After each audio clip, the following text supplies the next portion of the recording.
Hello dear students, this is Rajveer here for explaining you a very interesting chapter, A Truly Beautiful Mind. Actually, this is the biography of Albert Einstein, who was a great scientist. Let's see his birthday.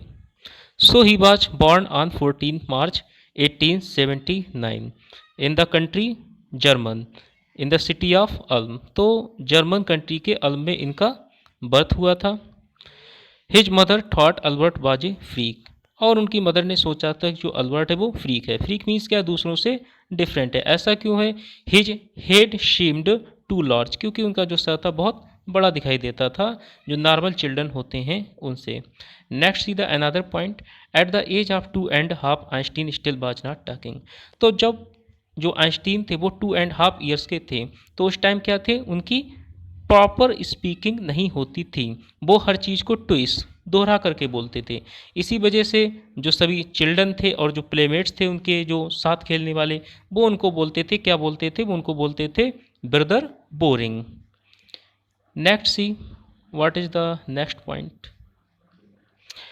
A head master once told his father. तो इसमें क्या हो रहा है, जो head master हैं, जो school के टीचर हैं, तो उन्होंने इनके फादर से बोला था, आइंस्टीन के फादर से बोला था, क्या बोला था कि he will never make a success at anything, कि वो कभी भी किसी काम में सक्सेस अचीव नहीं कर पाएंगे इन फ्यूचर लाइफ। और इसके साथ ही साथ जो अल्बर्ट आइंस्टीन हैं वो वायलिन भी बहुत अच्छे से बजाते थे, और इसकी प्रैक्टिस इन्होंने स्टार्टिंग कर दी थी कब से, 6 ईयर की एज से ही इन्होंने लर्निंग स्टार्ट कर दी थी वायलिन प्लेइंग की, और फिर वो ऑल लाइफ उन्होंने इस स्किल को मेंटेन भी रखा है। Let's see the fourth point. But Albert Einstein was not a bad pupil. लेकिन फिर भी क्या है, जो अल्बर्ट आइंस्टीन है वो एक कभी बैड डिसाइपल नहीं रहे या पपिल नहीं रहे, एक बैड स्टूडेंट नहीं रहे। ऐसा क्यों है?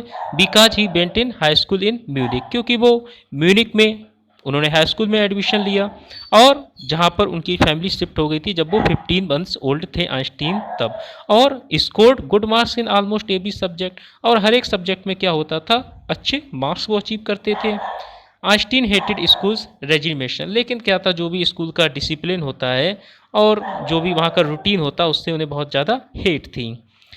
And often clashed with teachers, अक्सर क्या होता था, टीचर से उनकी लड़ाई टाइप की हो जाती थी। At the age of 15 Einstein felt so stifled, और 15 ईयर्स की जब इनकी एज थी तब तो जो आइंस्टीन वो इतने ज़्यादा स्टिफिल्ड मीन्स क्या, अनेबल टू ब्रीथ, वो सहन नहीं कर पा रहे थे there, and he left the school for good, और उन्होंने स्कूल को ही छोड़ दिया। The previous year Albert's parents had move to Milan. अब क्या हुआ था, जो अल्बर्ट के जो पेरेंट्स थे वो मिलान सिटी आ गए थे, और after prolong discussion Einstein got his wish to continue his education in German speaking Switzerland. और इस तरीके से क्या है, लॉन्ग डिस्कशन के बाद में ये डिसीजन हुआ कि जो अल्बर्ट आइंस्टीन है वो स्विट्जरलैंड में जो जर्मन स्पीकिंग स्कूल है वहाँ पर उनकी एजुकेशन होगी। And Switzerland was much more liberal there Munich, और म्यूनिक से ज़्यादा यहाँ पर कहीं ना कहीं फ्रीडम भी मिलती थी स्टूडेंट्स के लिए। Einstein was highly gifted in mathematics and physics. तो जो आइंस्टीन थे मैथमेटिक्स में इनको बहुत ज़्यादा इंटेलिजेंट थे, नेक्स्ट इनके इंटरेस्ट फिजिक्स में बहुत ज़्यादा थी। After finishing school he decided to study at the university in Zurich, और स्कूलिंग फिनिश करने के बाद मीन्स अपना 12th करने के बाद इन्होंने डिसाइड किया कि भाई ज्यूरिक में आगे की फर्दर हायर स्टडी करेंगे। But science was not only the thing that appeal to the dashing young man with a walrus moustache, लेकिन साइंस ही सिर्फ एक ऐसी चीज़ नहीं थी जो इन अल्बर्ट आइंस्टीन को अच्छी लगती हो, कुछ और भी चीज़ें थीं। वो क्या थीं? Next see the 7th point. He also felt A special interest in fellow student. क्या था कि जो फेलो स्टूडेंट थे उसमें इनको खास इंटरेस्ट भी डेवलप हो गई थी। और वो फेलो स्टूडेंट इनकी कौन थी? वो थी Mileva Maric, whom he found to be a clever creature, और जिसको एक क्लेवर क्रीचर ये मानते थे। मीन्स क्या, बहुत ही चालाक, मीन्स उसको क्रीचर मानते थे। This young Serb had come to Switzerland because the university in Zurich was one of the few Europe where women could get degrees. और शायद ये जो ज्यूरिक को छोड़ करके स्विट्जरलैंड आए थे वो क्यों आए थे? शायद इसी तलाश में, क्योंकि सिर्फ और सिर्फ स्विट्जरलैंड में जो गर्ल्स थी या वुमेन थी वो एडमिशन ले सकती थी for higher study. Einstein saw in her ally against the Philistines. और जो आइंस्टीन है इन्होंने देखा कहाँ था, जो मेल्बिया मैरिक थी उनको देखा था एक एली में, मीन्स एक स्टेट में, और कहाँ पर, जहाँ पर फिलिस्तीन गुजर रहे थे। फिलिस्तीन्स कौन होते हैं? A word use disappropriately to talk about people who don't like art, literature and music. Philistine ऐसे लोग होते हैं जो आर्ट को, म्यूजिक को, इनको पसंद नहीं करते। मीन्स क्या है, एकदम बिल्कुल रिलीजियस टाइप के, जैसे साधु संत टाइप के, उस तरीके के। तो क्या है इनका, आफ्टर सम मंथ्स क्या होता है, इनका लव अफेयर चलता है। इनके कुछ लेटर्स भी बाद में मिले हैं as a proof. Next see the next point. In 1900 at the age of 21 Albert Einstein was a university graduate. और 1900 में एट द एज ऑफ 21 पर क्या होता है, इनको ग्रेजुएशन की डिग्री मिल जाती है यूनिवर्सिटी से। लेकिन क्या थे, ये अनएम्प्लॉयड थे, इनको जॉब नहीं मिली हुई थी। And he work as a teaching assistant. Starting में उन्होंने टीचिंग असिस्टेंट के रूप में वर्क किया है, प्राइवेट लेसन्स अपने दिए हैं। Finally secured A job in 1902। और 1902 में क्या है, इन्हें एक जॉब मिल जाती है। जॉब कौन सी होती है? टेक्निकल एक्सपर्ट की, ठीक है। To be assembling others people invention. और जो भी दूसरे लोगों की जो इन्वेंशन है उसको एसेस करने का काम करते हैं, ये इनका वर्क होता है। अब Einstein was actually developing his own ideas in secret. और आइंस्टीन क्या थे, इस टाइम अपनी ही आइडियाज़ को, जो भी डिस्कवरी के आइडियाज़ थे उनको ही डेवलप कर रहे थे एक तरीके से, दूसरे लोगों की जो इन्वेंशंस आती थी उनको एसेस करके। He is said to have jokingly called his desk at work Bureau of Theoretical Physics। और इनको जोकिंग के साथ इनके जो भी टीममेट्स होते थे वो उनको क्या बोलते थे? ब्यूरो ऑफ थ्योरेटिकल फिजिक्स, ये बोला करते थे, उनका फिजिक्स में एक्सपर्ट होने की वजह से। Next see the ninth point of this lesson. One of the famous papers of 1905 Einstein special theory of relativity according to which time and distance are not absolute. तो यहाँ से क्या है, 1905 में जो इनका एक जर्नल मतलब पब्लिश हुआ था, तो उसमें इन्होंने बात की थी थ्योरी ऑफ रिलेटिविटी की। तो उसमें इन्होंने क्या बताया था कि जो टाइम और डिस्टेंस है वो एब्सोल्यूट नहीं है, वो मीन्स क्या है, कभी भी मीजर नहीं की जा सकती हैं, या इनका कोई रिलेशन नहीं है। Indeed two perfectly accurate clocks will not continue show the same time. हाँ, ये सही भी है। आपकी दो अगर सेम क्लॉक मतलब क्लॉक्स हैं तो वो क्या है, सेम उनका टाइम नहीं होगा। 1 और 2 सेकेंड क्या है, वो आपकी या तो बैक टाइम दे रही होंगी या फॉरवर्ड टाइम दे रही होंगी, ऐसा होगा। तो from this follow the world's most famous formula which describe the relationship between mass and energy. तो यहाँ से क्या आपका एक फिजिक्स का फार्मूला डेवलप होता है रिलेटिविटी का, E equal to mc²। And in this mathematical equation E stands for energy. तो यहाँ का E का मतलब क्या है यहाँ पर, E for energy, and M for क्या है, मास है, एंड C फॉर क्या है, speed of the light in vacuum. तो लाइट की यहाँ पे इसकी स्पीड वो भी बता दी गई है, 3 लाख किलोमीटर सेकेंड पर सेकेंड। नेक्स्ट ये वेरी इंटरेस्टिंग डेफिनीशन और statement of the Albert Einstein. When you sit with a nice girl for 2 hours it seems like 2 minutes, when you sit on a hot stove for 2 minutes it seems like 2 hours। that relativity। अब कितना beautiful तरीके से इन्होंने इसको समझाया Albert Einstein ने। When you sit with a nice girl, जब आप एक नाइस गर्ल के साथ बैठते हो 2 hours के लिए, तो इट सीम्स लाइक 2 minutes, तो आपको कैसा लगता है कि अभी बस 2 ही मिनट हुए हैं। When you sit on A hot stove for 2 minutes, तो वहीं पर आप एक हॉट स्टोव पर 2 मिनट इवन बैठते हो, it seems like 2 hours। That relative, तो आपको क्या लगता है जैसे कि 2 घंटे हो गए हो 2 मिनट में। यही क्या है, यही रिलेटिविटी है। मीन्स क्या है, जो भी हमारी सिचुएशन के अकॉर्डिंग है टाइम की जो वैल्यू है वो बदलती रहती है। Let's see the 10th point. While Einstein was solving the most difficult problem in physics. तो एक टाइम में क्या होता है, फिजिक्स में बहुत ही डिफिकल्ट प्रॉब्लम सॉल्व कर रहे थे, तभी क्या हुआ, his private life was unravelling. तो उनकी जो प्राइवेट लाइफ होती है वो कहीं ना कहीं डिस्टर्ब हो जाती है। Albert had wanted to marry Mileva right after finishing his studies. अब वो क्या था, जो अल्बर्ट थे वो एल्विया जो मेल्विया थी इनसे मैरिज करना चाहते थे, but his mother was against it. She thought Mileva who was 3 years older than her son was too old for him. तो इसमें जो उनकी मदर थी वो एक्सेप्टेंस नहीं दे रही थी। क्यों नहीं दे रही थी, क्योंकि उन्हें लगता था कि जो मेल्विया है वो उनके बेटे से ज़्यादा सीनियर है। She was also bothered by Mileva's intelligence. और सेकंड रीजन ये भी था कि जो मेल्विया थी वो भी एक इंटेलिजेंट गर्ल थी, तो she is a book like you, तो उससे भी उन्हें प्रॉब्लम थी कि वो तो बिल्कुल बुक है तुम्हारी ही तरह। तो ये सब इशूज थे। Let's see the 11th point. The pair finally married in January 1903। तो फिर भी क्या होता है, अपोजिशन के बाद भी 1903 में इस पेयर ने मैरिज कर ली। मीन्स के Albert Einstein and Maria got married in 1903 and had two sons. और बाद में क्या है, इनके दो बेटे होते हैं। But a few years later the marriage faltered. लेकिन कुछ ही सालों के बाद में क्या होता है, जो मैरिज है वो फेल हो जाती है। Mileva meanwhile was losing her intellectual ambition. अब मेलविया भी क्या है, कुछ उनकी जो इंटेलेक्चुअल एम्बिशन थी वो फेल हो गई। अब कैसे हो गई, क्योंकि वो कुछ बड़ा करना चाहती थी, वो नहीं कर पाई। Become an unhappy housewife, वो एक अनहैप्पी हाउस वाइफ तक रह गई। After years of constant fighting the couple finally divorced in 1919। तो इस तरीके से क्या होता है, जो कपल है वो डाइवोर्स ले लेता है 1919 में। Einstein married his cousin Elsa the same year. और सेम ईयर मीन्स क्या है, 1919 में ही जो इल्सा हैं उनके साथ मैरिज कर लेते हैं जो आइंस्टीन है वो। Let's see the 12th point of this chapter. Einstein new personal chapter coincided with his rise to the world fame. अब जो आइंस्टीन का जो नेक्स्ट जो चैप्टर है तो कोइंसिडेंटली ये आया था। मीन्स क्या है, बाई चांस वर्ल्ड फेम, तो इससे बहुत ही ज़्यादा फेमस हुए हैं। 1915 में क्या हुआ था, he had published his general theory of relativity. ये उन्होंने जनरल थ्योरी ऑफ जो रिलेटिविटी है वो पब्लिश की थी। मीन्स क्या है, इसका जो आइडिया था वो तो ड्राइव होने लगा था 1903 से ही, लेकिन फर्दर इसको जो कहीं ना कहीं एक जो प्रॉपर फ्रेम मिला है या प्रॉपर जो इसको फाइनल जो इसका जो फॉर्मेशन हुई वो कहाँ हुई है, वो हुई है 1915 में। An eclipse of the sun in 1919 brought proof that. क्योंकि क्या हुआ था 1919 में एक इक्लिप्स हुआ था। मीन्स क्या है, सोलर, वही मतलब क्या है आपका जो सूर्य ग्रहण होता है वो पड़ा था।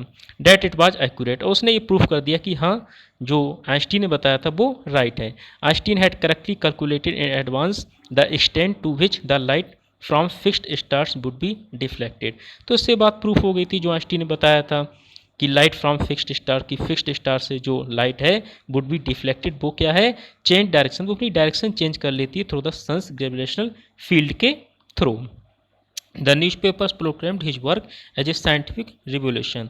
तो इससे क्या है, एक साइंस में रिवोल्यूशन क्रिएट हो गई थी उस time. Next see the 13th point. Einstein receive the Nobel prize for physics in 1921। और जो ऊपर वाले पॉइंट में जो इनकी बहुत ही ज़्यादा एक फेमस हो गए थे ये थ्योरी ऑफ रिलेटिविटी को लेकर के, तो इसी टॉपिक पर या इसी से इन्हें क्या है, नोबेल प्राइज मिलता है फिजिक्स के लिए 1921 में। He was showered with honours and invitations from all over the world and lauded with the press. और उसके साथ ही साथ क्या है, ऑल ओवर जो भी प्रेस्टिजियस जो इंस्टीट्यूशंस हैं वो इन्हें इनवाइट करते हैं लेक्चर्स के लिए। इसके साथ ही साथ क्या है, प्रेस मींस क्या है, कई सारे जर्नल्स हैं, पेपर्स हैं, मैगजीन्स हैं, तो उसमें भी कई आर्टिकल्स आते हैं इनके बारे में। Let's see the 14th point. When the Nazis came to power in Germany in 1933। अब 1933 में क्या होता है, Einstein immigrate to United States. 1933 में जो आइंस्टीन होते हैं वो हमारे यूएसए चले जाते हैं। वाई, क्यों चले जाते हैं, क्योंकि 5 years later the discovery of nuclear fission in Berlin had American physicist and approver. क्योंकि क्या हुआ था कि 5 ईयर्स के बाद ही अब क्या होता है कि जो न्यूक्लियर फिशन है उसकी डिस्कवरी हो जाती है बर्लिन में। Had American physicist and approver, तो क्या होता है, जो अमेरिकन जो भी फिजिसिस्ट थे तो उनमें क्या एक अप्रूवर हो जाती है। मीन्स क्या, बहुत ज़्यादा अपसेट हो जाते हैं। Many of them had fled from fascism. तो बहुत सारे ऐसे लोग होते हैं जो फासिज्म से भाग रहे होते हैं। मीन्स क्या है, अब जो जर्मनी है तो वहाँ पर हिटलर का जो भी डोमिनेशन था, तो वो वर्ल्ड वार जो सेकंड है उसका कहीं ना कहीं क्रिएट करने का जो पूरा का पूरा क्रेडिट है वो हिटलर को ही जाता है। तो ये जो हमारे आइंस्टीन थे वो अगनेस्ट थे बार के, तो इस वजह से क्या है, ये वहाँ से चले आते हैं और कहाँ, यूएसए में सेटल हो जाते हैं। Just as Einstein had and now there were afraid the Nazis could build and use and atomic bomb. तो वही सेम रीजन था, एटम बम का यूज ये कर सकते थे नाजीज, इसी वजह से ये यूएसए छोड़ देते हैं। Let's see the 15th point. At the urging of colleague, Einstein wrote a letter to the American President Franklin D. Roosevelt। लेकिन क्या होता है, यूएसए में भी उनका जो पर्पज है वो सॉल्व नहीं होता है। अब कैसे नहीं होता है, क्योंकि अमेरिका है वो भी कहीं ना कहीं सेकेंड वर्ल्ड वार में वो भी पार्टिसिपेंट बन जाता है। तो ऐसी कंडीशन में क्या है, ये फ्रैंकलिन डी रूजवेल्ट जो वहाँ के प्रेसिडेंट के प्रेसिडेंट थे उनके लिए एक लेटर लिखते हैं। वो लेटर लिखा था 2 अगस्त 1939 के लिए, इन विच ही वार्न, और इसमें क्या इन्होंने वार्निंग दी थी, a single bomb of this type, कि एक भी बम अगर गिराया गया इस टाइप का, यानी कि न्यूक्लियर बम, एक्सप्लोडेड इन ए पोर्ट, अगर किसी पोर्ट पर एक्सप्लोड किया गया यानी कि ब्लास्ट किया गया, might very well destroy the whole port together, तो इससे क्या होगा, पूरा का पूरा जो पोर्ट है, पूरा का पूरा जो शी पोर्ट है, मतलब वो डिस्ट्रॉय हो सकता है, together with some of the surrounding territory. इसके साथ ही साथ क्या होगा, आसपास की जो टेरिटरी होगा, एरिया होगा, वो भी पूरी तरीके से डिस्ट्रॉय हो जाएगा। His words didn't fail to have an effect, और शायद उनके जो वर्ड्स हैं वो बेकार साबित नहीं हुए, फेल नहीं हुए। क्यों? The Americans develop the atomic bomb in secret project of their own, क्योंकि अमेरिकन्स ने अपने जो बम्स हैं वो फिर भी डेवलप कर लिए, and dropped it on the Japanese cities of Hiroshima and Nagasaki in August 1945, क्योंकि क्या है, हिरोशिमा और नागासाकी जो जापान के 2 सिटीज़ हैं, तो उसमें इन्होंने अगस्त 1945 में इन्होंने वो 2 बम्स ड्रॉप किए भी, तो उसका जो भी डिस्ट्रक्शन हुआ है वो तो हम सभी लोगों के सामने है। Let's see the 16th point. Einstein was deeply सेकन by the extent of the destruction, तो इस तरीके से जो आइंस्टीन थे अब वो बहुत ही ज़्यादा अफेक्टेड हुए थे जो ये डिस्ट्रक्शन हुआ था उससे। This time he wrote a public missive to the United Nation, तो इस टाइम क्या है, इन्होंने एक पब्लिक मैसेज टाइप का एक लिखा था यूनाइटेड नेशंस के लिए, जो कि क्या है, ये एक वर्ल्ड लेवल की ऑर्गेनाइजेशन है for settling peace in different types of countries. In it he propose the formation of world government, और इसमें क्या है, इन्होंने एक प्रपोजल दिया था कि वर्ल्ड गवर्नमेंट बनाई जाए। Unlike the letter to Roosevelt, this one made no impact, जिससे कि क्या हो, रूजवेल्ट को जैसे इन्होंने लेटर लिखा था लेकिन उसको फॉलो नहीं किया गया, तो ऐसी कोई ना कोई ऐसी गवर्नमेंट वर्ल्ड लेवल की बनाई जाए जिससे कोई पीसफुल अगर लेटर लिख रहा है पीस सेटलमेंट के लिए तो उस पर कहीं ना कहीं सोचा जाए थोड़ा सा। But over the next decade, लेकिन आगे के 10 ईयर्स तक क्या होता है, Einstein got even more involved in politics, agitating for an in to the arms build up and using his popularity to campaign for peace and democracy. तो next 10 years तक क्या है, ये पॉलिटिक्स में एक्टिव पार्टिसिपेट करते हैं, और इनका जो मोटो होता है वो मोटो क्या होता है, arms build up and using his popularity to campaign for peace and democracy, मतलब क्या, पीस को बढ़ावा देते हैं और डेमोक्रेसी को ये बढ़ावा देते हैं, तो ऐसे इनके कैंपेन होते हैं। Let's see the last and 17th point of this chapter. When Einstein died in 1955 at the age of 76, तो इस तरीके से क्या होता है, एट द एज ऑफ 76 पर 1955 में इनकी डेथ हो जाती है आइंस्टीन की। He was celebrated as a visionary and world citizen as much as scientific genius, तो उनकी डेथ है उसको सेलिब्रेट किया जाता है एज ए वर्ल्ड विजनरी के रूप में और एक वर्ल्ड सिटीजन के रूप में, एक साइंटिफिक जीनियस के रूप में। So this was all the explanation of this chapter from my side. I hope you will well understand this chapter. Thank you very much for joining this class.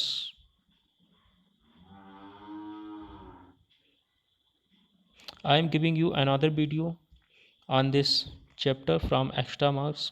You may watch this video and can enjoy this video.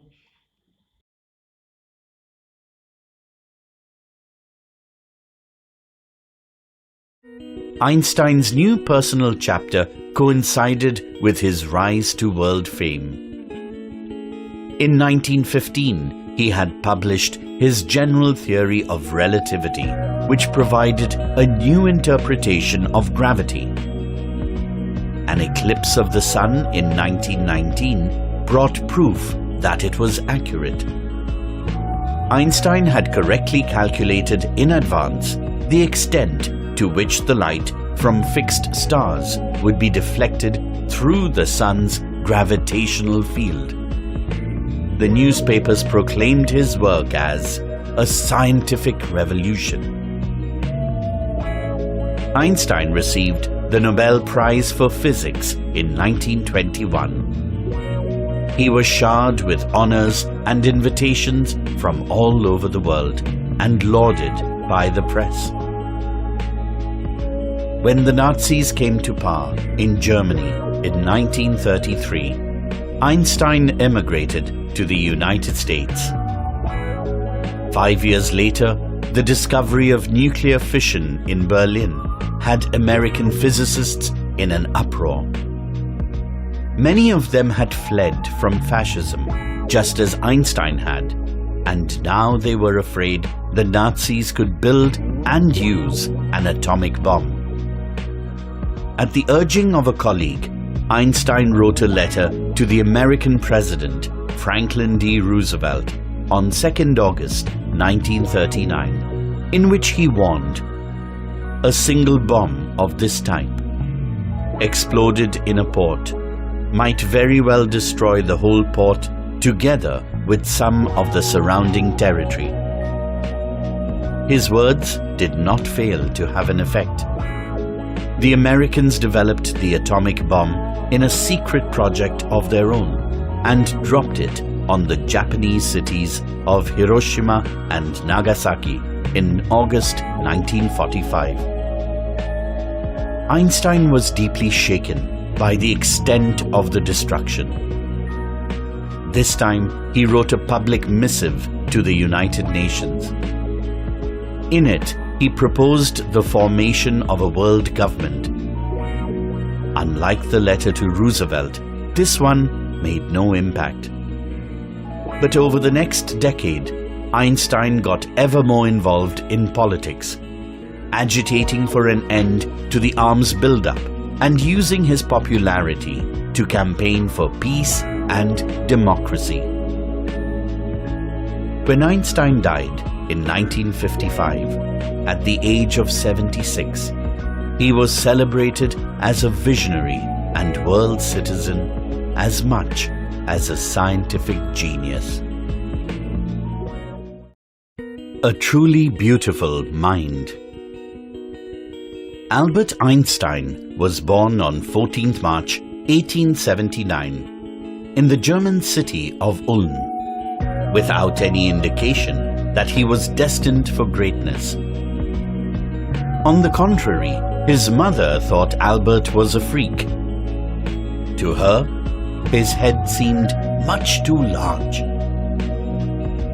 At the age of 2.5, Einstein still wasn't talking. When he finally did learn to speak, he uttered everything twice. Einstein did not know what to do with other children, and his playmates called him Brother Boring. So the youngster played by himself much of the time. He especially loved mechanical toys.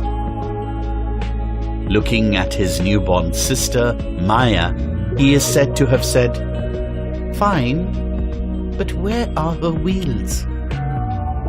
Otto Neugebauer, the historian of ancient mathematics, told a story about the boy Einstein that he characterizes as a legend, but that seems fairly authentic. As he was a late talker, his parents were worried. At last, at the supper table one night, he broke his silence to say, "The soup is too hot." Greatly relieved, his parents asked why he had never said a word before. Albert replied, "Because up to now, everything was in order." A headmaster once told his father that what Einstein chose as a profession wouldn't matter because he'll never make a success at anything. Einstein began learning to play the violin at the age of 6 because his mother wanted him to. He later became a gifted amateur violinist, maintaining this skill throughout his life. But Einstein was not a bad pupil. He went to high school in Munich, where Einstein's family had moved when he was 15 months old, and scored good marks in almost every subject. Einstein hated the school's regimentation and often clashed with his teachers. At the age of 15, Einstein felt so stifled there that he left the school for good. The previous year, Albert's parents had moved to Milan and left their son with relatives. After prolonged discussion, Einstein got his wish to continue his education in German-speaking Switzerland, in a city which was more liberal than Munich. Einstein was highly gifted in mathematics and interested in physics, and after finishing school, he decided to study at a university in Zurich. But science wasn't the only thing that appealed to the dashing young man with the walrus moustache. He also felt a special interest in a fellow student, Mileva Maric, whom he found to be a clever creature. This young Serb had come to Switzerland because the university in Zurich was one of the few in Europe where women could get degrees. Einstein saw in her an ally against the Philistines, those people in his family and at the university with whom he was constantly at odds. The couple fell in love. Letters survive, in which they put their affection into words, mixing science with tenderness. Wrote Einstein, "How happy and proud I shall be when we both have brought our work on relativity to a victorious conclusion." In 1900, at the age of 21, Albert Einstein was a university graduate and unemployed. He worked as a teaching assistant, gave private lessons, and finally secured a job in 1902 as a technical expert in the patent office in Bern. While he was supposed to be assessing other people's inventions, Einstein was actually developing his own ideas in secret. He is said to have jokingly called his desk drawer at work the Bureau of Theoretical Physics. One of the famous papers of 1905 was Einstein's special theory of relativity, according to which time and distance are not absolute.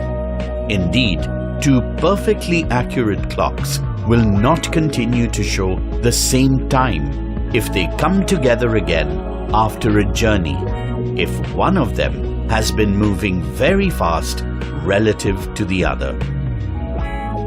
From this followed the world's most famous formula, which describes the relationship between mass and energy. E equals mc squared. In this mathematical equation, E stands for energy, m for mass, and c for the speed of light in a vacuum, about 300,000 kilometers per second. When you sit with a nice girl for 2 hours, it seems like 2 minutes. When you sit on a hot stove for 2 minutes, it seems like 2 hours. That's relativity. Albert Einstein. While Einstein was solving the most difficult problems in physics, his private life was unraveling. Albert had wanted to marry Mileva right after finishing his studies, but his mother was against it. She thought Mileva, who was 3 years older than her son, was too old for him. She was also bothered by Mileva's intelligence. "She is a book, like you," his mother said. Einstein put the wedding off. The pair finally married in January 1903 and had 2 sons. But a few years later, the marriage faltered. Mileva, meanwhile, was losing her intellectual ambition and becoming an unhappy housewife. After years of constant fighting, the couple finally divorced in 1919. Einstein married his cousin Elsa the same year.